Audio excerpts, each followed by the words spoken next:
Welcome one and all to a brand new What Was That Called Again? My name's Thomas. I am Will. And this is a movie podcast where every week I select 3 movies and I read their IMDb plot descriptions to Will. Me. Who has to then match the plot descriptions to the correct titles. And we're doing something weird for the first time because this is actually the first time since we've been doing pre-shows that the pre-show that everybody heard on Friday was actually recorded like 3 weeks ago. 2 weeks? 2 or 3 weeks? It was 2. It was two-ish? Something like that. It was 2 weeks. Yeah, I think it was November 8th or something. I had just lost a tooth, as everyone heard. Yeah. I am still without tooth. I will be without tooth for the rest of my life. Oh, good I'm update. Now I'm back. But I can at least enunciate better than I could on the Friday episode that you just heard. And I'm not bleeding currently. 2 big bonuses. Yeah, so... I was in a lot of pain then. I can imagine so. Re-listen to Friday's pre-show and just see if you can tell whenever my gaping wound in my mouth opened up and started to force blood into my throat. Yes, you'll notice that Thomas becomes more chatty and Will is just saying, "Oh yeah, pretty much." Because I'm like swallowing blood. Yes, it got to the point where I kind of started to notice that you definitely seemed like, okay, let's go ahead and finish this. Yeah, I was like, this is really bad. So big gap between pre-show and today. Yeah, big gap in the back of Will's mouth someplace. There is actually, yes. And if anybody wants to reach out to us, hit us up, www.tcapod@protonmail.com. Nobody sends us emails, and it makes us really sad. It does. We would really love it if somebody would just say hi. I will pull another tooth until someone emails. Yeah. So we have like 20 days until 20. We're just going to have 20 weeks. Gumless Will. Hey, everybody. I'm excited to record. How you going? Drink check. Drink check time. Whenever he loses all of his teeth, his voice completely changes and everything. Yeah, that's no good. So if you want to avoid that, send us an email. I will say that because we recorded that pre-show that you just heard on Friday, if you listen. The day of my tooth pulling. Yeah, and like a few hours later. Yeah, and I should not have done that, medically speaking. It was incredibly stupid. And I told Will beforehand, I said, this is a really stupid, dumb idea. I wish you would have, because I probably still would have done it, but I would have at least thought about it more. But I didn't talk for 4 days after that. I actually, after we got off of here, I told my partner about it, and I was like, yeah, we didn't record a regular episode because his mouth was just bleeding a lot because he had a tooth pulled. And she was like, yeah, he probably shouldn't have been talking that much. Yeah, I shouldn't have. So yeah, I didn't speak for like almost 4 days after that. It was like Wednesday that I first spoke a sentence. At work even, I was just like, yeah. So people were like, one-word responses. Hey, Will, how's your weekend? You were just like, huh? No, I went I pointed at cheek and was like, tooth pulled. And they were like, oh. And that was it. But it took a long time for it to stop bleeding. And then it was just painful. But but it was never like super painful. So that was great. But it was annoying enough. And then I didn't really eat much. And then by Thursday I did. So I definitely should not have recorded that. But I'm glad I did. It was in the books. Now we're back. We're picking back up. And we're ready for the normal show. That was your tooth update. The first and last of this segment. That's right. So, with that out of the way, let's go into another completely random tangent of drink check. And what are you slurping on there, Will? Oh. Sorry, that was sweet. It wasn't that. It tastes good, but it was really sweet. Yeah. So I ventured out this week And I'm still just trying to dwindle down my old supply of alcohol. So all I have left now is like 2 types of white rum. So today I used the last roughly ounce and a half of spiced Kraken rum. And I also purchased a sparkling pineapple soda. So it's a pineapple rum drink, and it tastes pretty dang good. Wow. A pretty dang good review from Will this week. I think the pineapple soda is by Welch's. So it's still like not real juice or anything, but it tastes pretty decent. Wow. I've had some like some iffy like artificial pineapple drinks before, like that pineapple flavor. Yeah. This one tastes pretty good. Yeah, I kind of struggle. Pretty darn good, I'll say. I struggle with fruit flavoring stuff.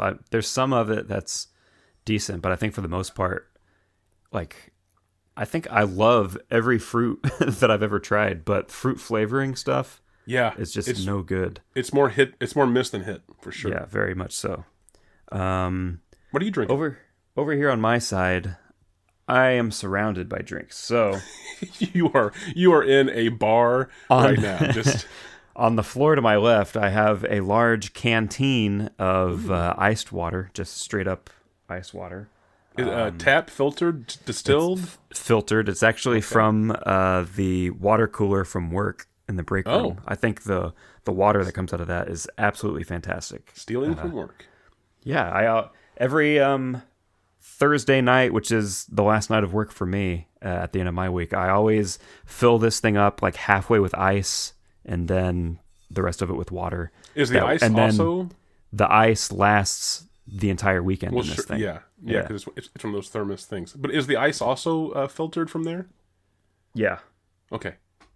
Very good stuff. And so that's my water. To my right, on the table, on the desk, beside my laptop, I have a little cup, almost empty now, of tea, because I like to have tea. And I actually just woke up, so I was awake for a while, and then I fell asleep and took a nap, and then woke up that minutes before getting nap.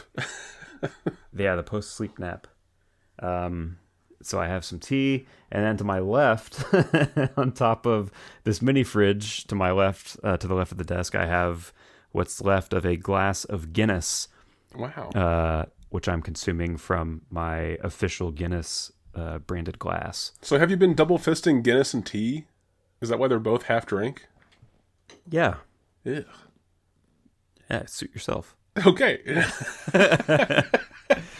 I'm missing out. I'm living the high life here.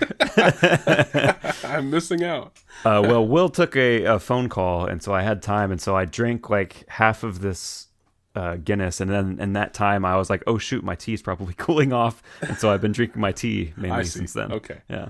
So you weren't mixing them like in your mouth. No, it wasn't like a chaser, like a Guinness with a tea chaser. Getting a mouthful of tea and then grabbing my Guinness to mix it and slosh it. No. Although maybe I should. UK there with the... Maybe I should.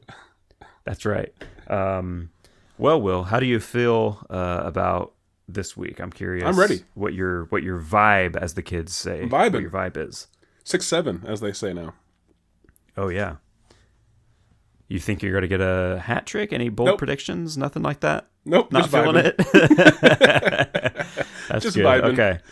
All right. Well, then. I like how you tried to prompt me. It has to be organic. You can't force the hat trick. It has I was just asking. I know you were, but it felt like a prompt, and I wasn't going to fall for it. So. Well, somebody's got to keep this train rolling. Okay, I guess so. Choo choo, chugga chugga. And without further ado, now we're going to kick off this week. Our first movie comes from the year 1979. 79, okay. Yeah, it's a 79 film. I like it. And the IMDb description, as written, reads as follows. A reporter finds what appears to be a cover-up of safety hazards at a nuclear power plant. Ooh. It's just... Okay, sorry. I was thinking before I should have thought. So 1979, a reporter I don't know if I've ever heard anybody say that before. I was thinking before I should have thought. Yeah, before I should just reiterate. I don't think I've ever heard any of that spoken before. It probably shouldn't be, really. So yeah, I should just say the synopsis first, is what I was meaning. So 1979. Yeah. You said a reporter finds a potential undercover. Say it again, because I've clearly already thought. Actually, the opposite of undercover. Reporter finds what appears to be a cover-up of safety hazards at a nuclear power plant. Sorry, is cover-up really the opposite of undercover? Cover-up is just the action. Verbally it's the pre-cover-up. The pre-undercover is the cover-up. Okay, a reporter in 1979 movie. A reporter finds a cover-up at a nuclear power plant. That's right. A safety cover-up? Don't know. Just a cover-up. What appears to be a cover-up. Just a cover-up. Of safety hazards. Yes. Oh, there we go. Okay. The next two words, if I continue. A cover-up of safety hazards, or, as Will would put it, a safety cover-up of safety hazards at a nuclear power plant. So whenever I was thinking previously, and I shouldn't have been, I was trying to recall when the China Syndrome, which I think was before 70, I think it was like 77 or 76 maybe. Mm-hmm. So it's not that, but this is like height of like 3 Mile Island and all those kind of things. So I'm curious of what this title is going to be. Because this sounds sort of familiar, but only in the sense that around the mid to late 70s, there were several of these sort of things, because that was in the zeitgeist. So I don't know if I've ever seen or heard of this yet. But, okay, second film, please. Your second film this week is going to be from the year 1986. And your synopsis for it reads as follows. An ex-GI's daughter is abducted by a gang of white supremacists. Ooh. He calls on one of his former army buddies, and together they set out to track down the gang and rescue his daughter. God, that sounds like a Steven Seagal movie. Okay, say this one again for me. Yeah. An ex-GI's daughter is abducted by a gang of white supremacists. Or as Alex Jones calls them, white supremacist. He calls on one of his former army buddies, and together they set out to track down the gang and rescue his daughter. Okay. This is 86? Correct. A former GI. Good year for music. Yeah. Daughter is kidnapped by white supremacists. Yeah. And this former GI gets a hold of his old buddy. Yep. To go and fight the bad guys. Correct. Okay. And rescue the daughter. Well, yeah, that's hopefully implied, but they just fight the bad guys and just leave her. Yeah. Fuck it. You're on your own now. Just beat them babe. up. Yeah. Okay. Yeah, like I said, it really does like reek of a Steven Seagal movie, but I mean, that's just mid-80s. I'm going to take them down. Yeah. But the weird thing is, I don't know if he would be the ex-GI or the white supremacist. The answer is yes. You find out that he was like double bluffing. He's both. He has a really hard time. That's why he has to call on his friend. He's like, I can't fight these guys. They're one of my own. Or the whole plan was to lure the friend into the white supremacist group, and then he turns on him. Conversion? Yeah. Okay. We're going to make you one of us. Or I get my daughter back. Win-win. Yes, we big fans of Steven Seagal on this podcast. Seagal. We love him. Steven Seagal, yes. Okay. Yeah. Third film, please. Your third and final film is going to be from the year 2017. Ooh, big jump. Okay. Big jump. And their synopsis, as written on IMDb, reads as follows. A passionate holiday romance leads to an obsessive relationship when an Australian photojournalist awakens in a Berlin apartment one morning and is unable to leave. Ooh. 2017? Correct. Yeah. I don't know why I'm having such a hard time this week. I guess it's my tooth. That was my memory tooth. I'm having even a harder time recalling these synopses. So this one's about some kind of steamy relationship that turns into an obsessive... hot and heavy. Romance. Right. Yeah. When an Australian photojournalist awakens in an apartment one morning and is unable to leave. An Australian photojournalist, you said? Correct. Awakens in a Berlin apartment one morning and is unable to leave. Yeah, that doesn't ring a bell or sound familiar at all. I don't know anything about this. 2017? Yeah. Yeah. That year doesn't exist. I have nothing for that. I mean, it's crazy to think that he went... I mean, was he already in Berlin? He's Australian. That doesn't mean that they were in Australia. But the first time you read it, I assumed that they were in Australia, and then somehow he woke up like halfway across the world in an apartment. Is it a he? Am I just he or assuming she? that gender? We don't. Yeah, right. Yeah, we don't know. If you're from Australia, you're a he. You're always a he. Everyone knows that. Sorry, Margot Robbie. Very beautiful he. Okay, let me try to recap all of these. I don't know if I can or not. The first film was 1979. And this is about a journalist who uncovers a plot of bad intent dealing with the safety of a nuclear power plant. Yeah, what appears to be a cover-up of safety hazards. A cover-up. There we go. Uncovers and cover-up. I have that switched in my mind. Discovers a cover-up, what appears to be a cover-up, of safety at a nuclear power plant. Safety hazards. Okay. The second film was from 1986? Yep. Yes. And this one was a Steven Seagal movie. That part I remember. It was about a former GI whose daughter was kidnapped by white supremacists. Yeah. And this GI contacts his old army buddy, I think. Yep. To help him fight the bad guys and rescue his daughter. Correct. Okay. And the final film was 2017. And this is an Australian photojournalist. After a heated relationship that turns obsessive, I do believe. Yeah. Wakes up in a Berlin apartment, unable to move. To leave. Or to leave. He's paralyzed. Move. He's paralyzed and she can't leave. Yeah, unable to leave. Well, okay. That's the tagline. He's paralyzed and she can't leave. Paralyzed by love.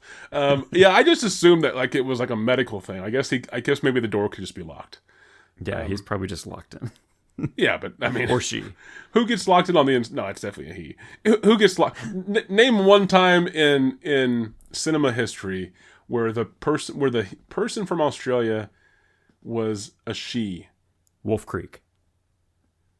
Was there also a he? There was. And was he also from Australia? Yeah. Exactly. So that's what I mean. Is that there cannot Hollywood dictates there cannot be a singular female Australian character, not actor, but character. There has to also be a male character. What if they are as themselves? Maybe, but again, there would also be a male character. A male character in general, or Australian? A male Australian? No, male Australian. Okay, The Big Short. Margot Robbie appears in that as herself in a cameo, and there's not another male Australian in the film. That's the one Martin Scorsese rule break. He was sticking it to Hollywood with that. It was Adam McKay. Same thing. Well, as a Scorsese fan, I The Big Short. Sorry, The Big Short. Big Short. The whole time I'm thinking of The Wolf of Wall Street. Oh yeah. Sorry. No. Oh yes. Well, then I guess that would be another good answer. But is she playing herself there? In The Big Short, yes, not in The Wolf of Wall Street. No. Yeah, no. That's what I was saying. The Wolf of Wall Street. I was thinking The Wolf of Wall Street, not Big Short. Yeah, but that also works. She's Australian. But does she have to be an Australian in the film? That's my point. I specifically said character. The character, right? If there is a female Australian character, there also has to be a male Australian character. Otherwise, it's always a male Australian character. That is the Hollywood rule. Find me one, except in The Big Short. Yeah, well, again, there's always one exception. Listeners, if you have any exceptions to that rule, email them in. I hope this is the first time we get flooded. I would love it. Emails. We get like 300 emails. Yeah, every one of them is a different film. There's not 300 movies that have an Australian character in them. Yeah, I don't think there's 300 Australians. Does animation count? I don't know. This is your thing. Although there is that that A24 movie Baby Girl. I haven't seen that, but Nicole Kidman. I don't know if she's Australian in the film or not, though. So I can't. Right, that's the thing. There's plenty of Australian actors. She very much might be Australian in the film. Yes, there's plenty of Australian female actors who play other roles, but it just always seems like Australian means male. Okay, before I get way off a tangent again, I'm going to forget these films. Title me, please. Yeah. Okay. Your first title to go off of this week is going to be Omega Syndrome. That sounds like a nuclear disaster movie right away. or a Steven Seagal film. so I'm not sure.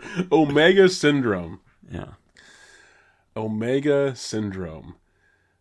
Are they like the final syndrome? Is that like what they're trying to say at the final? Okay. I don't know. I just said that sound... We have another tagline there. Omega Syndrome, the final syndrome. The final syndrome. The Omega. Yeah, I'm just going to leave that as it could be a 79 nuclear fallout type movie, or it could be an 86 crappy action flick knockoff film. I don't believe that's a 2017 title, Omega Syndrome. I mean, no, I can't even find a way to connect that. Omega Syndrome. Unless he can't leave again.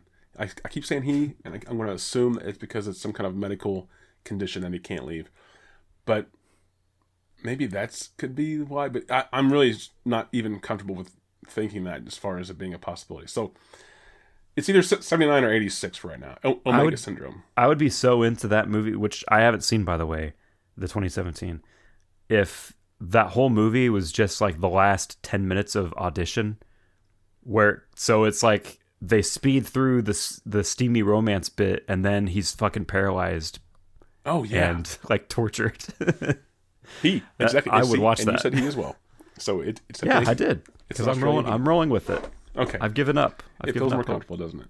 Because Hollywood doesn't want to go against type. Okay, second title, please. Your second title this week is going to be The China Syndrome. Okay, this one I do know.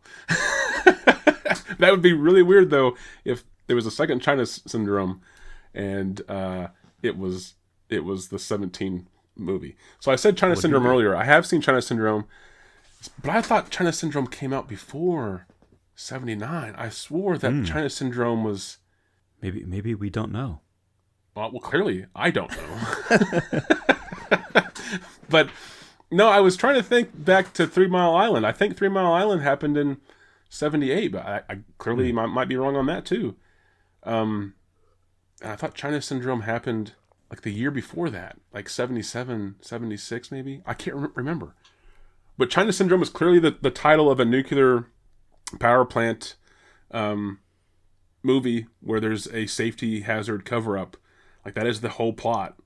And in fact, it was that film coupled with events that happened shortly after or there around that basically changed the culture around nuclear power. And then, of course, Chernobyl happened a couple years later after that, I think, and that really changed the culture. But this movie had a really big role in kind of making people afraid of this thing. So, okay. Or it could be a weird title for a Steven Seagal film. He always has one of those weird slightly Chinese looking robes on for some reason. He thinks he's some monk from the Shaolin area or something. I don't know, but I still don't feel like this is 2017. If anybody hasn't heard the, I think, 3-part dollop on Steven Seagal, everybody should listen. Steven Seagal. Yeah. Okay, third title, please. Alrighty. And your third and final title this week will be Berlin Syndrome. Okay, so they're all syndromes. Okay. I mean, the only one we know with Berlin in it is the 2017 movie. So we have Omega Syndrome, China syndrome and Berlin syndrome. And I feel like I've heard of Berlin syndrome. Like that rang a bell. Do you picture Steven Seagal with his like I do, kimono or something? I do. I don't necessarily know if I like recall that title because it's sort of recent, like within the decade. Berlin syndrome. I mean, it is in the synopsis. I feel like you pressuring me earlier with a gun to my head on doing a hat trick. Now hat trick, Will? Yes or no? We are not moving forward until you answer. I feel like maybe I should have said yes, but like now I'm like second guessing myself. I was like, is it really going to be this easy? Okay, one shot. Here we go. So the 1979 film about the reporter who discovers a cover-up of safety hazards at a nuclear power facility. I think it's China syndrome because that makes sense to me, and I've heard that movie, and I heard of that movie, and I've seen that movie a long time ago. But I thought that was like earlier 70s, like a couple years earlier than 79. So the date of that is throwing me, but not the title or the synopsis. Anyway, that leaves the 1986 film of the former GI whose daughter is kidnapped by white supremacists, and this causes him to reconcile his differences with his former army buddy who's better than him in every way, so they can go fight the bad guys and rescue his daughter. Some editorializing. I'm going to call that one Omega Syndrome. It's because it just sounds 80s. It just sounds, Although, yeah, this friend might be better than him in every way because this friend didn't let their daughter get stolen by white supremacists. I don't even think his friend has any kids. I think his friend is still hot, still getting it, still sleeping around. Or does he just have severe PTSD? No. I think the dad does. I think the dad is like former GI, had to like leave, had to like, get out of the service, settled down because he had to, had a kid. The wife died, of course. So he's like, single father. He's an alcoholic. Like magical movie cancer. Yeah. Magical movie cancer. And his friend is like, hot shit still. And like still out there having a fun, awesome life, parachuting into, hot beaches with women. And he has to call his friend and be like, "Hey, bud, like, can you help me?" "Yeah, I guess I'll help you." He's like jet skiing.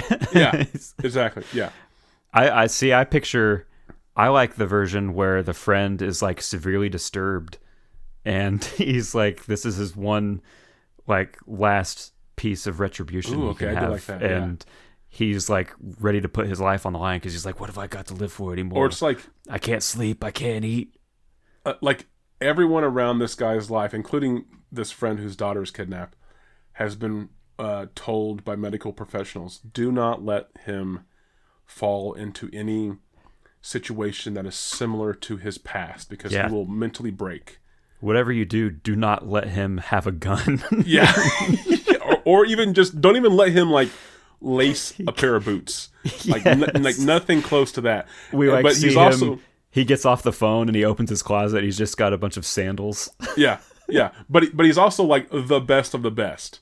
So his friend's like, like, my daughter's kidnapped, and I know one guy who could get this done. But if I do this, I'm going to put my friend in, this should have been the Steven Seagal character. This would have been his like prestige role moment, and he like opens his closet. Steven Seagal's still alive. In the line, in the same vein of where he like can't see anything that reminds him of anything, this is where he opens his closet. He has the sandals and he has like just kimonos, and he puts on his kimono. It's all soft clothes because he just doesn't have any like buttoned up shirts. No buttons, no buckles. He's like pure Amish, but like, yeah, this would have been great. Okay, and that leaves the final title of Berlin Syndrome, which I think I've heard, for the 2017 movie about an Australian photojournalist who is waking up in a Berlin apartment that he can't leave from after having a torrid romance that turned into a crazy relationship. Final answer. Okay. So, starting with 1979, We have a film from director James Bridges. Written by Bridges, Mike Gray, and T.S. Cook. This movie sits with a 7.4 out of 10 on IMDb from 35,163 ratings. The film stars Jane Fonda, my biggest movie crush of all time. Got it right. Jack Lemmon, Michael Douglas, and Wilford Brimley. This film was nominated for 4 Oscars. Actor in a leading role for Jack Lemmon, actress in a leading role for Jane Fonda, best screenplay written directly for the screen, and best art direction. When the film first was released on the 16th of March, 1979, nuclear power executives soon lambasted the picture as being, quote, sheer fiction, and a, quote, character assassination of an entire industry. Then 12 days after its launch, the 3 Mile Island nuclear accident occurred near Harrisburg, Pennsylvania. So it was closer than I thought. Okay. 12 days after the movie came out. Yeah. Breaking her ankle on the set of this film meant that Fonda could no longer take ballet classes as she had for years. Oh, shit. She took up aerobics instead, which led her to her famous home exercise video franchise. And this film, at the time of recording, is available to rent from Amazon, or you can rent a physical copy from scarecrowvideo.org. And the film is The China Syndrome. That's right. Yeah, I was pretty upset from the jump because I was not expecting you to have The China Syndrome just in their back pocket, because there's just random movies that for some reason you will just know even though you can't remember anything else. Yeah. So China Syndrome was not on my radar of one that you would just randomly have known. And yes, it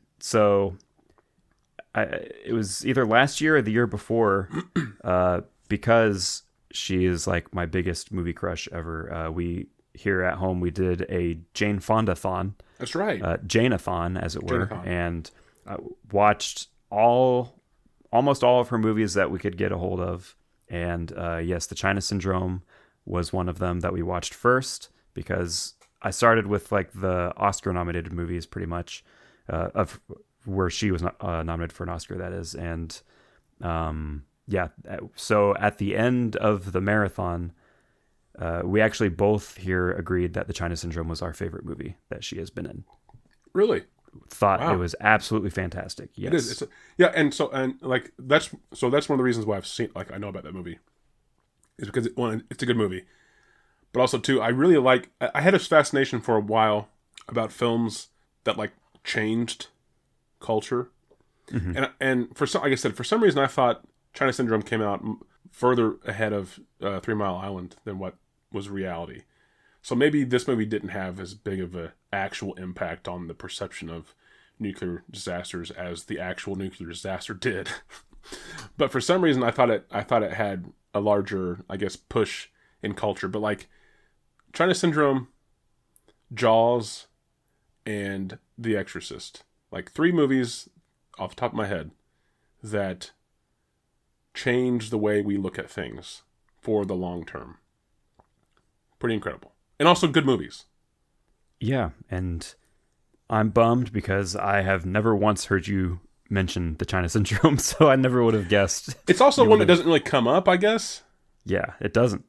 That was actually what both of us said after we watched the movie, is that like this doesn't really get brought up a lot as far as whenever people talk about best movies ever made or important films or stuff like that. Like I don't think I have seen The China Syndrome come up like hardly ever at all. And what's weird about it is that the movie itself gets talked even less than the phrase The China Syndrome. Mm-hmm. The phrase The China Syndrome is used often in conjunction with conversations about nuclear disasters. Yeah. Like, they will literally say, this is the China Syndrome, or this is a China Syndrome. So if you don't know the movie, you still sometimes even get to hear, if you're aware of those other conversations or whatever, you get to hear that phrase of the title without really knowing much about the movie beyond nuclear bad. Yeah, we also, one last comment on this before we move on.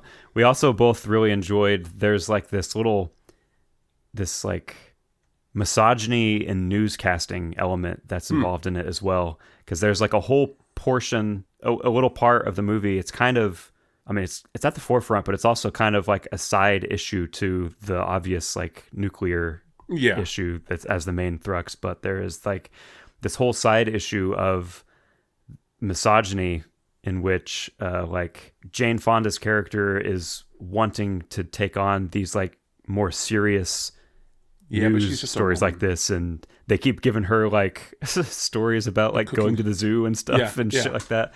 And so we kept laughing about how Jane Fonda is too hot to do serious news, according to the news production company, apparently. And so, yeah, we got a kick out of the 70s misogyny in that aspect. I guess. No, very good movie, though. She is excellent in it. Jack Lemmon, I thought, was absolutely fantastic in it. Stole the show. Very good movie. Everybody who hasn't seen it should see that movie. Last thing from me. I think that the China Syndrome falls into the same line for me as Aaron Brockovich does as well. Oh, yeah. I remember liking that movie fairly well. Yeah. Because I went through like a Soderbergh kick. Oh, yeah.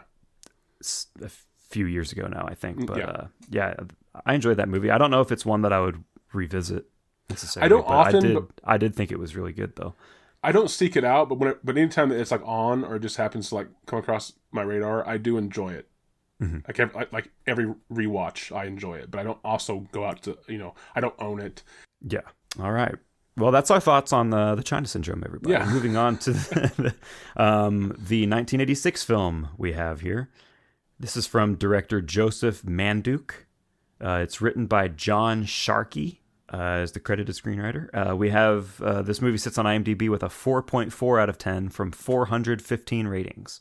Oh, wow. The original premise of the movie had Omega developing a viral weapon to wage in their terrorist activities, with Jesse to be used as a test subject, hence the title Omega Syndrome in quotation marks.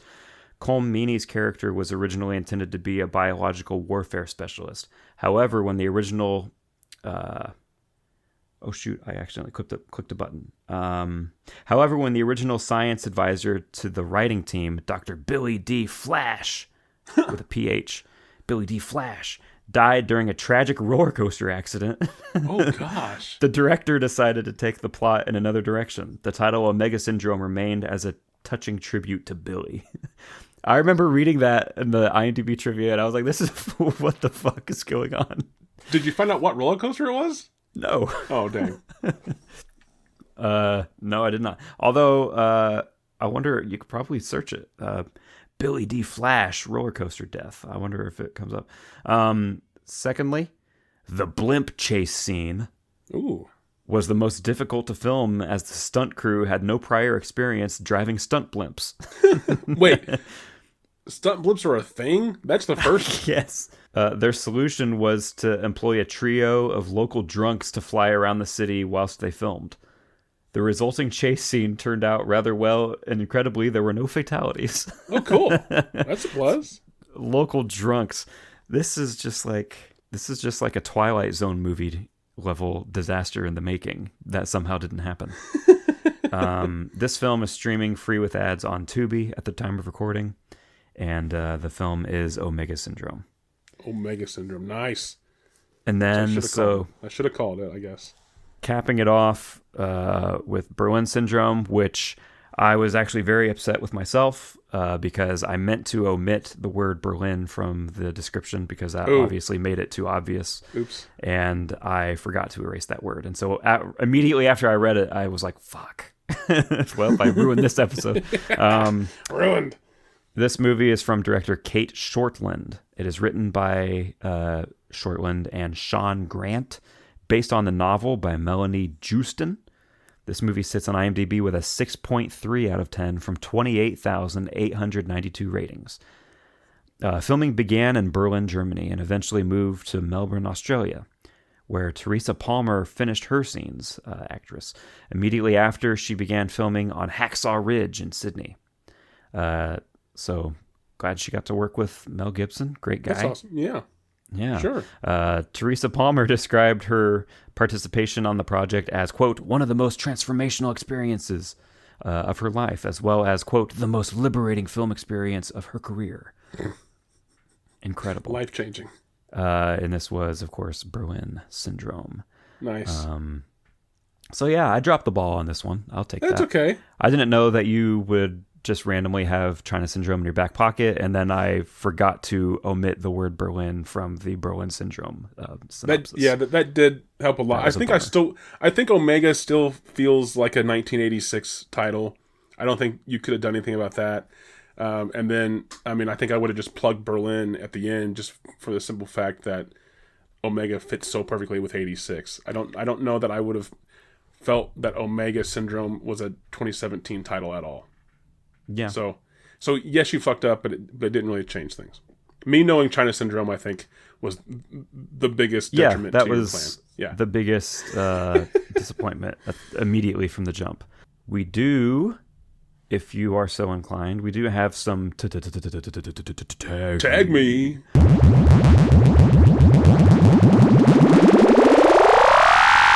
So this is where we go to the plot details section on the IMDb page, and these are words that are kind of like tags that maybe have something to do with the plot in some fashion, and you can click on them and see what other movies have the same tag. So for the China Syndrome, we have Race Against Time. Ooh. We have Suspense. We have Dying Words. There's almost 400 of these on this. Oh my god. We have 400 tags or 400? Yeah, 370 something. We have Low Water Level, Safety Hazard, Chevrolet Vega. Nice. And we'll end this one on Sexual Harassment in the Workplace. Yep. Yikes. That's what that movie's known for. That's right. Moving on to Omega Syndrome, we have Ski Mask. Okay. Submachine Gun. We have Struggling Writer. Gang Colors. Struggling writer within the movie, or is it about the writer of this movie? I don't know. I've never seen it. I just didn't picture there even being like a writer subplot to Omega Syndrome. Like there's all this action, and then it just cuts away to this guy like a word processor, like trying to like write his thesis or something. And and also just for the record, I didn't say this, but if it wasn't clear, Steven Seagal is not in this movie, nor is Chuck Norris.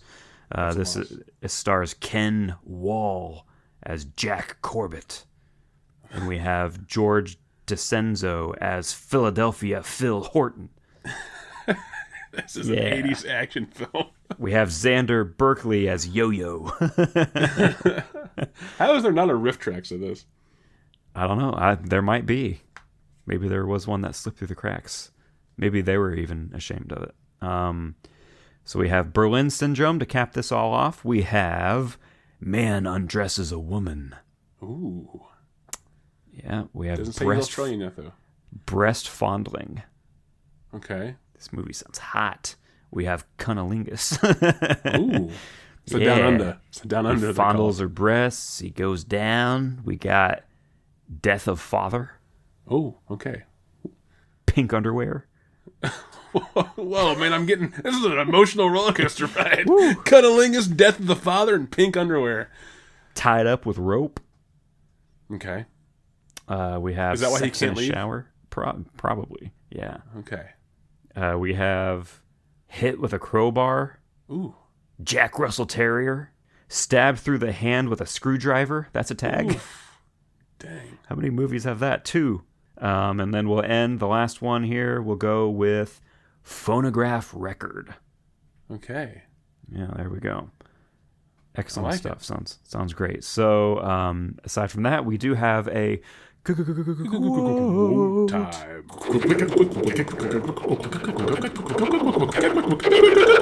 Quote time. You still haven't heard the jingle. I realize.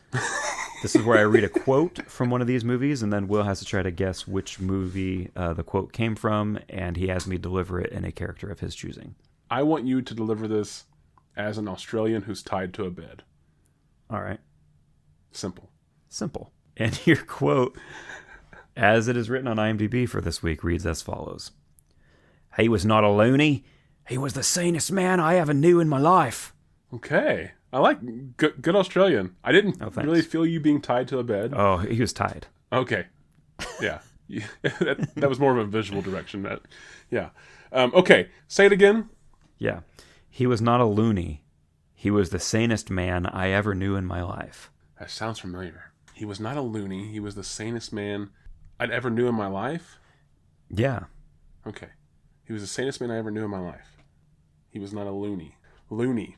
Loony doesn't feel like a 2017 word. I can picture maybe an Australian saying it, though, so that's what's throwing me right now. Yeah. He was not a loony. He was the sanest man I ever knew in my life. Is this a line from China Syndrome?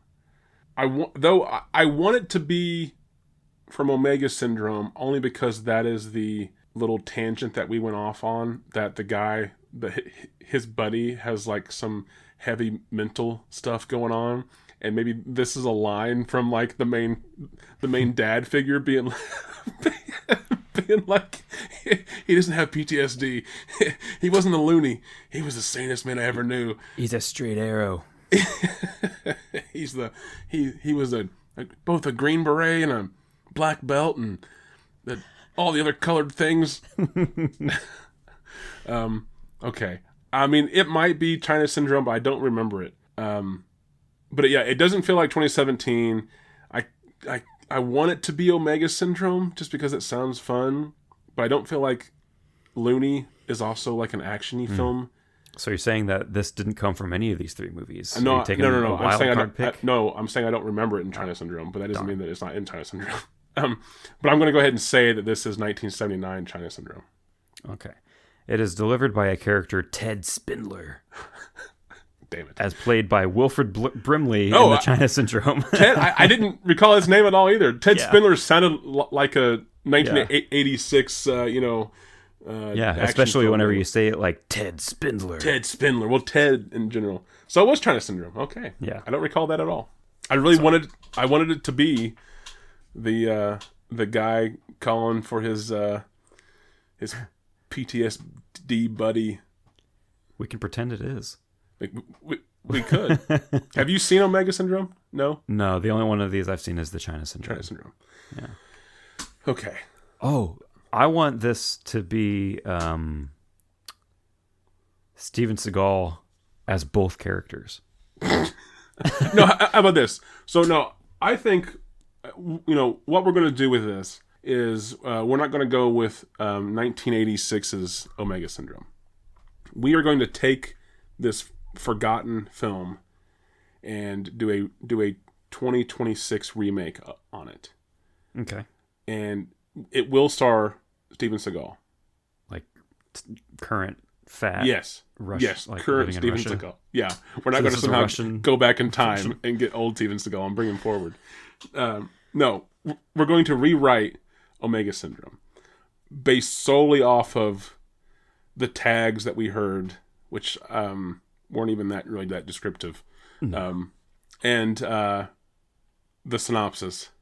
And you want Steven to be in heavy makeup to play both roles, a la Eddie Murphy. Yeah, right. Yeah, this is Seagal's Norbit. That's what the commercials say. Seagal's Norbit. There's like pull quotes. Two things no one has ever asked for more of. There's like pull quotes on the tray where it says, "This is like Steven Seagal's Norbit from Entertainment Weekly." Not since the Clumps has one man played multiple roles so poorly. I'm just fine.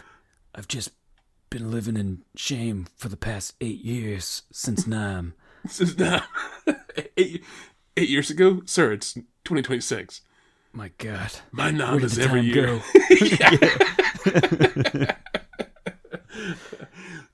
The war might have been long ago, but I never left. You've put on 300 pounds. I can still move like the best of them. Get out of my way and give me my gun. Oh, wait, so how old is his daughter that was kidnapped? 38. Oh, I was going to go younger. I was gonna go like 12. like this you were. fucking 70-year-old weirdo is like a 12-year-old kid. So it could be Al Pacino or like Mick Jagger as this character. Yeah. Yeah. How old is Seagal now? He's gonna be in his 70s, right? Probably, because those 80s movies, he was... Pause for research. An adult. Well, he was probably in his 40s back then. Steven Seagal was born in 52. So yeah, so he's 73. Wow, an old bird. Yeah, an old piece of shit.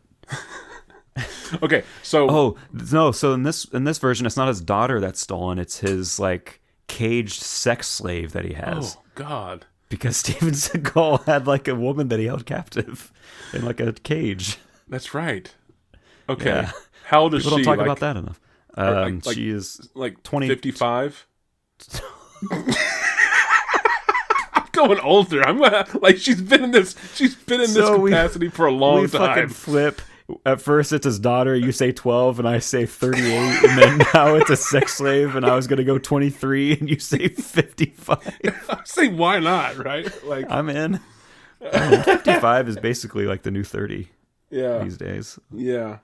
Okay, so this woman who's been a slave to Mr. Seagal for most of her life, unfortunately, horrible as it is, she's finally been. I said finally been kidnapped by white supremacists. Oh, it just gets worse. Okay, is she free? Like, does she? Is she? Yeah, the white supremacists are the good guys, though. Even they think, compared to Steven Seagal, they are the good guys. They're like, guys, let's hang up our robes and we got a white woman in trouble. We gotta go from this guy who thinks he's Asian. Yeah. So does she think she's being free, or is it like Stockholm syndrome sort of thing now, where she's like, that's the only reality that she knows is this horrible reality, and she can't cope outside of this. So is she other than being kidnapped by white supremacists, is she in any additional like stress or turmoil or any danger just based off of her circumstance? Or is it like, finally I got away from that guy. I'm in with bad people still, but I'm not with that horrible guy. Is it that option? Yeah, and it's like they just want her to like cook and clean and do like very what I assume white supremacists think of women as. You assume that there's a level of sexism with white supremacists. It's probably not just solely held in like a race. But is she kept caged with them? No, she has a room. She has her own room. So she definitely feels more independent. Yeah, so she's like mute. Yeah, she's like completely mute. Like a Nell? Like the movie Nell? Did you see that? Yeah. Just all the uncomfortable movies coming together. They like set her down in this room and she has like her own bed and she hasn't had that in like 30 years. And oh my gosh, this is horrible. They like put a vacuum cleaner in front of her and they're like, here, clean. She's like, she like is internalizing like, what is this? Because she's never seen a vacuum of this stature. And before. They like take her hand and like use it to push the power button and like put her hand on like the handle. Loud noise comes out and she's afraid of it like a dog would be. Yeah. They like roll up a newspaper and like go, bat, no. That's horrible. Okay. That's why this movie is being produced in Russia. Yeah, 2026. We've painted that picture. So now he has funded this film. We have Seagal, who is playing both the horrible person who is holding her captive, but also the sort of hero friend of this guy. So he goes down to the basement and he's like, it's 3:00. It's daddy time or whatever. Whatever shit he'd say. I could hear all 0 of our listeners turning off. Yeah. Yeah. We could hear In the film, we can hear the like steps leading down to the basement, like crackling underneath the weight of this large size fucking bowling ball man. And he gets down, and the cage is like there's like close-ups of his feet on each stair, and like the stair like bows you can slightly. See it like yes, but also he's barefoot, and like his toenails are like yellowed and like curled. And there's some like, like psoriasis or like, weird like cracks along the side of his heel where he hasn't washed properly in a long time. Yeah. And he's just doing weird shit. Like he has a beer, like a bottle of beer in his hand, and he's like getting some in his mouth and just like squirting it out from like through his teeth as he's walking down the steps. And then he like gets down there and he sees the cage, the cage open, like handcuffs undone. There's like handcuffs still attached to the cage, but like the end that her wrists would be within are like they're open. Yeah. And he like drops his beer bottle, and he's like, what? And he's like searching around the basement, like breathing heavy because he's What's so her fucking name? Fat. Or what does he call her? He calls her Thing. Oh God. Okay. This is just so dark. Thing. Where'd you go? Thing. Yeah, so he's like looking around, but he gets winded really easily because he's a fat ass. Thing. And then so he like finally pulls out his like flip cellular phone that he has in his back pocket, and he like dials a number, and he's like, and like it rings and rings, and we don't cut away. We just hear like... And then, wait, sorry. And then it rings again, and then someone picks up, and it's like, this is Wendy's, how can I help you? He accidentally like has like... I need chocolate frosties. I was just going to say he has Wendy's on speed dial, and he just like gets the first one. Yeah. Yeah, and so then it cuts, and he's like sitting on the couch sucking. He has like 3 empty cups in front of him, and he's working on the 4th like chocolate frosty. And then he pulls out a separate cell phone, and he dials. It's labeled Taco Bell on the side of it. He has a burner phone for every fast food. Yeah, place. we got to light this film up a little bit. There's some gags. So before we contact the old friend or whatever, my question is that are these two individuals still friends?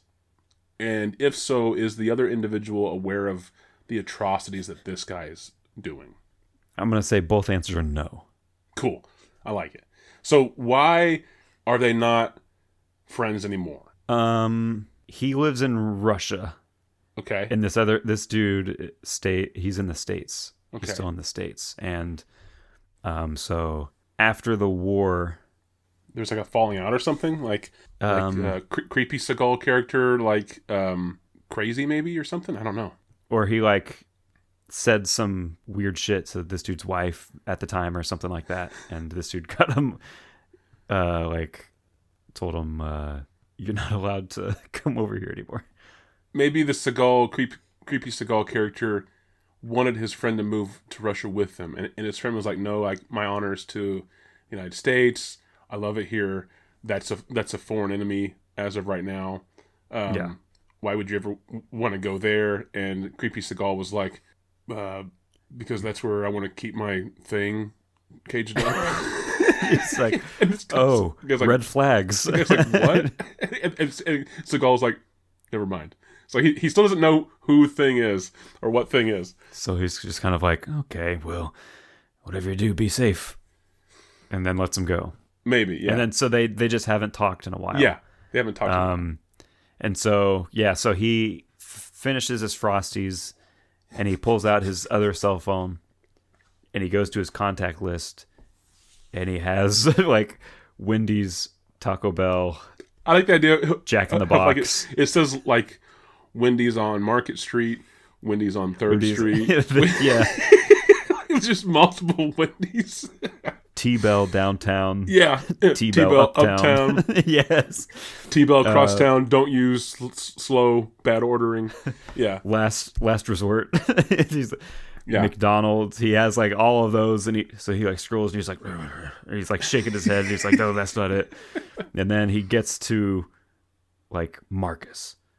Oh, just there's one human in his cell phone at the very bottom. Talk to anyone else. Yeah, it's like it says like Zaxby's like 4 times. Yeah, and then Marcus is at the very bottom. Yeah, and he kind of like hesitates, and then he ends up hitting it. He kind of has there's like a internally with him like a tense kind of moment of like, oh God, like, am I at this point where I have to call him? Like, I haven't talked to him in so long. I don't know if he's going to answer. His finger like trembles just a little bit before he pushes it, but you don't know if it's because of like the high blood sugar or if it's because he's afraid. Yeah. And then he hits it, and he has like kind of like a little bit of relief, like, okay, the hard part's over. And it's ringing, and he's thinking, okay, it rings like 3 times, and he's like, okay, this guy's not going to answer. But then it stops ringing, but he doesn't hear anything. And he goes, hello? And then he hears Jack, and he's like, Marcus, is that you? And he's like, what are you doing calling me, Jack, after all these years? And he's like, listen, I wouldn't be calling you if it wasn't a dire situation. Remember I made a comment about how I wanted to move. Hold on a second. He takes some more of his Frosty. To move to Moscow for my thing. And he's like, vaguely. Vaguely. And he's like, well, the thing done got out its cage. He's like, what? Thing done got out its cage. Jack, get some help. Bye. Click. It's like, don't waste my time with this bullshit. Yeah, hang up. Yeah. And he's like, God damn it. I need his help. And he calls him again, and he's like, don't hang up, damn you. He's like, listen, I need you to come here. I need your help bad. And the thing I love the most is gone. He's like, don't you know what it's like to lose something you love? And then this is the first time where we cut over to Marcus's side of things. And that's where we see him. He's like sitting there in an almost empty like apartment, like a studio apartment or something, like almost empty, bare minimal, like a couch and like a TV perched atop like a nightstand, basically, like a little small little TV, like a 32 TV or whatever. And but he looks over, he has like all of these pictures of him and his wife, and he's like, yeah, I know what it's like. You bet your ass I know. I like the idea though that like the camera pans from picture to picture. Maybe there's multiple photos, you know. And the camera pans from photo to photo, and there's this woman in the photo with Marcus every single time, but also in every photo there's like an American flag in the photo too, somewhere like on a pole or hanging up or whatever. And then it gets to like the last picture, and it's just Marcus standing next to the flag. And he says the line that you're about to say, which is, I understand. But then I think it'd be hilarious if like later in the movie, we realize that like Marcus is talking about America, not about his wife, because they got divorced. Yeah. No, I like that version more. I was actually going to say, I thought you were going to say that, what's the creepy one? Jack or whatever I said his name. You said Jack, yeah. So I thought you were going to say that we see Marcus and his wife in like 2 or 3 pictures, and then like the 4th one, Jack is there too, and like the 5th one, and Jack is like leering at his wife, and like the 6th one, Jack is like leering at his. It's so, but yeah, I like this one more. And wait, no, both. So let's go backwards though. Like the first picture is just Jack standing next to the American flag, right? The second picture is Jack sitting next to a woman. The third photo is Jack standing next to a younger Jack standing next to a younger woman. And then the 4th photo is Jack standing next to Marcus standing next to the same girl. They're all young, and like Marcus is like, like tongue sticking out, like, or sorry, Jack, I mean. I got the names switched. It's all Marcus and the flag and then the last one is Marcus standing next to Jack, and Jack's like oogle eyeing like this girl and drooling and just like like in the photo. I like that a lot. yeah, Marcus is like, yeah, I know what it feels like to see something you love slip away from you. And he's like, I'll get on the next flight or some shit. And he gets on a flight and he goes to Moscow and they meet up. And that's where Marcus shows him this cage. And he's like, this is where I last had her. I'm out. Yeah. Go back. Jack, this is where my thing was. Marcus is like, Jack, I thought you were talking about our friendship. I thought you were talking about our love for our country. I thought you were talking about my wife, not... What? No, are you stupid? I'm talking about my thing. How does he? That was my next question. Yeah, my next question was, how do we know who did it? Some white supremacist done gone and took her away. Jack is like, or Marcus is like, we're in Russia. What do you mean, white supremacists? Like, that doesn't exist over here. And Jack is like, it does too. I know it does. It's like it's the Ukrainians. Oh my, that choked me up. It's the Ukrainians. Oh yeah. Gosh. And then fast forward to the start of the Ukrainian Russia war. Yeah. It's these two guys. That's how it started. Charging Kyiv. It'd be hilarious. We're taking this capital until you give me back my thing. It's just this super wide shot of the town square and tanks rolling in, bombs going off, and then we super zoom in on Jack with his army whatever get up, but it's barely holding together. Yeah, and he's trying to run, but it's just rolls of body fat, just and he's yeah, let's go. And then it zooms out a little bit more and he's in the back of the pack, way behind everyone else. Yeah. And they shot this this is Russian neorealism. This is actual as the war's happening. Real on the battleground for real. Yes, exactly. And so what is the climax of this? They find the thing. Yeah, they find the thing. Credits. They find the bunker or lair at which these white supremacists are. And have we seen this before? Because we had the scene of them giving her the vacuum cleaner. Yeah, I think so. Okay, we see them. We see them in and around it doing white supremacist things. Exactly. Yeah. But I like the idea of the first time that we arrive, and then the subsequent times after, the place is a little messy, a little dingy, maybe a little less so each time. But then that final arrival of Jack and Marcus busting in, the place is spotless. Yeah. Things are organized, clothes are folded. It looks really nice inside this place now. And the white supremacists are having a really pleasant time inside, and they're like, "This is great! This is awesome." And so they kick it in. They kick in the door, and he's like, "What did you do with my thing?" And they're they stand up from their seats and pull out their guns. And so we have this Jack is they're both just within feet of the entryway, they're barely inside of this place. Sure. And so Jack has his gun drawn, pointing at people to the right, and Marcus has his gun drawn, pointing at people on the left side of this. So their backs are sort of facing each other. Yes. And so there's this sort of standoff, but there's 10 to 12 white supremacist people, and then the two of them. And just those two. Yeah. Okay. And they're like, Cassandra's her name, first of all. so hold on a second. So I was gonna say the same thing. I like the idea of Jack being where's my thing? And then one Marcus. Of the white or Jack, no, I'm flipping the names. Yes. So one of the white supremacists says, "She has a name, Tubbo."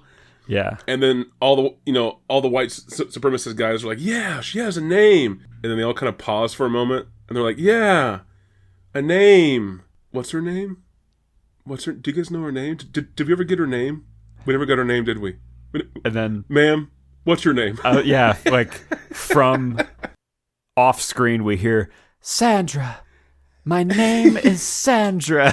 And she like, we have like, in Halloween, whenever Jamie Lee is like up against the wall and Michael's mask like slowly illuminates from within the shadows. Yes. We have that happen, but it's with her like emerging from the hallway. And she's in like a flowing gown, and she's like beautiful, and she's like cleaned up and healthy, and everything's great. She's put on some weight and some muscle, like, you know, like to make her look not gaunt. And then Marcus is like, he's like, no, you're my thing. Thing is your name. Don't you forget that. And then the white supremacists, like one of them lowers his gun and he says, her name is Sandra. And then like another one lowers his gun and he says, her name is Sandra. And like one by one, each one of them. Sandra. And so it's like that scene in Fight Club where they're like, his name was Robert Paulson. But it's like, they're all just like, her name is Sandra. Sandra. Her name is Sandra. And then like Marcus is like, no, her name is Sting. And he's like covering his ears. Ah! And he like reaches over to yes, Jack. See, I'm mixing the names up too. So yeah, Jack is like covering his ears. He's like, no, Thing. Her name is Thing. Thing. And he reaches over to Marcus, and Marcus is also, her name is Sandra. Her name is Sandra. And so like the supremacists are like slowly stepping forward, and he like falls down to his knees. And he's like, no, it's Thing. It's Thing. They call it Thing. Get my Wendy's phone. Where's my Wendy's phone? Yeah, and then so like, I need a Frosty. One supremacist, like as they're chanting this, pulls out like a little pocket knife and just like stabs him in like the side, like in the kidney. And then like another one pulls out a knife and they like stab, and then like all of them stabs, and he's like getting like one by one stabbed all over his fucking blubber body, and he's like, no, but nothing's happening because he's still like, no, flesh. Thing. And then so finally, as they continue chanting, like they're like an area opens up and she like steps forward and she like pulls out a knife and she's like, Sandra. And she fucking slices his throat. Is he standing up or on his knees? No, he's on his knees. Okay, so I say that she kneels down in front of him, which he still is like larger than she is because she's just a small woman. He's a huge mountain of a blob, even on his knees, right? So yeah, she kneels before him. She slices his throat as she says Sandra. He gargles and bleeds out. But then the actual climax is that we hear this whistling coming in from outside. And all of a sudden just and the whole place gets like bombed out, like with a huge fucking bomb, and it kills all the white supremacists. It kills Jack. Marcus is, you know, he's maybe alive, but he's just kind of like armless or something. You know, he's suffering in the back. But because of the mountain of flesh that was Jack, like it protected Sandra from the blast. So she was saved. So all of the horrible people in this movie, and I mean, Marcus included, because he was an enabler, are just gone. And she's able to like stand up and like walk out and leave. She's like, so we see it's just like the rubble that remains. Yeah. And then there's a little bit of movement and it's just like a pile of fat. And she like emerges from beneath it. But at first like, it looks like from the back is how it's shot. At first it looks like Jack is like alive and like waking up. Yeah. And so she gets her face exposed, but she can't move. She's like pinned down, and there's no sound. Like since the bomb goes off, it's like completely silent. Yeah. And she's like struggling. We see her like struggling to move with this big fat Steven Seagal in 2026 on top of her dead. And then whenever all hope seems lost, like that's whenever Marcus is like, we can see him like yelling, and he's like missing an arm, and he's like, he like rolls the body off and he like picks her up, and so he's got like his arm around her, carrying her off like a soldier. He's like carrying her to safety through the rubble, and he gets her to safety.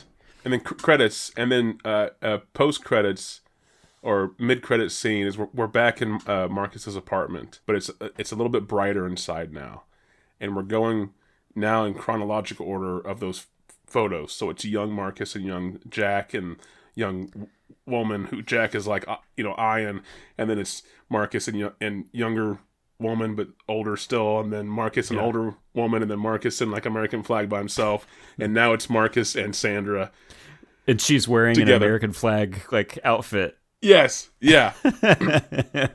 And he has like one arm. Yeah, and then through the and then as the credits start to roll, we get that thing where like the credits go to like one half of the screen, and on the right side we see it starts playing like a news report of how like the Ukrainians captured him and Sandra. Yes. And then they had to like make a deal with Putin for their release, and this like puts an end to the war. Like those like God. Okay, and what are we calling our version? The Thing. Steven Seagal's Thing. The Thing. Yeah. Like nobody would like this movie. Like no, of course it's a horrible movie. It's fucking trash. Starting from behind on every level possible. From the producers of Norbit comes yes. Steven Seagal's The Thing, and the poster artwork is like both like Marcus and Jack like back to back with their arms crossed. Yes, like facing you, and like a woman. Like the woman really small photoshopped like between them in the foreground, like before them, like with her hands raised in like a shrugging motion with like handcuffs dangling off of her wrists. Behind the three of them in the middle is a member of like the skinheads. Yeah. Like in the back. And then on Marcus's side of the poster is an American flag, and on Jack's side is a Russian flag. It's just the worst garbage shit ever. But this because would absolutely get put up on Tubi. Oh, no definitely. Problem. And also because Seagal comes out as both the bad guy and the good guy. Yeah. He's in. You know he's in. And then he does somehow get an Oscar nomination for this. And he gets like a big Hollywood like comeback story. It's like The Whale. Yeah, exactly. With Brendan Fraser. Yeah, this is Steven Seagal's thing. They're like, he was ousted, but he like worked hard and got his way back in. And then he put on all that weight for all those years just for this role. Yeah, it was meta. Or it was, yeah, well, whatever. This shit is what it was. It was horrible. Yeah. Oh my God. What was that called again?